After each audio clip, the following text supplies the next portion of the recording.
Welcome back to Literary Musings, where we dive into the world of English poetry and literature. Today, we are exploring To His Coy Mistress, a thought-provoking and passionate poem by Andrew Marvell, one of the foremost metaphysical poets of the 17th century. This poem delves into themes of love, time, and mortality, with the speaker attempting to persuade his lover to seize the moment. About Andrew Marvell, born in 1621 in Yorkshire, England, was a poet, satirist, and politician.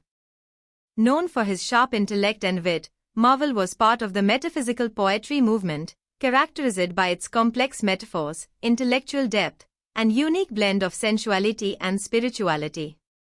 He worked closely with the famous poet John Milton, and his poetry often reflected the turbulent political times in England during the Civil War and Restoration.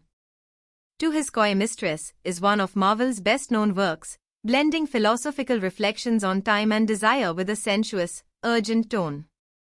Main body. The poem begins with the speaker addressing his coy lover, acknowledging that if they had infinite time, her reluctance and modesty would not be a concern. He paints vivid, hyperbolic images of a love that could stretch from the Ganges River in India to the Humber in England, and suggests that he would patiently adore her from the dawn of time until the biblical flood. He imagines a slow, patient courtship in which he could spend centuries admiring each part of her body, lavishing praise and devotion upon her. However, the tone of the poem soon shifts as the speaker confronts the reality of time. He reminds his lover that they do not have eternity, life is short, and death is inevitable. The future is described as a vast desert of eternity, where beauty fades, desire turns to dust, and her long-protected virginity would be consumed by worms in the grave. He laments that while the grave may be peaceful, it is not a place for love or passion.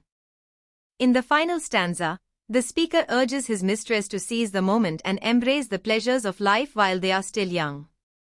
He likens their love to amorous birds of prey, suggesting that they should devour time together rather than let it devour them. Though they cannot stop time, they can at least enjoy the present, making the most of their passion and energy before it fades. Conclusion. To His Coy Mistress masterfully balances the tension between time and desire, blending sensual imagery with the philosophical concept of Carpe Diem, seizing the day. Andrew Marvell's eloquent exploration of love, life, and mortality reminds us all of the fleeting nature of time and the importance of living in the moment.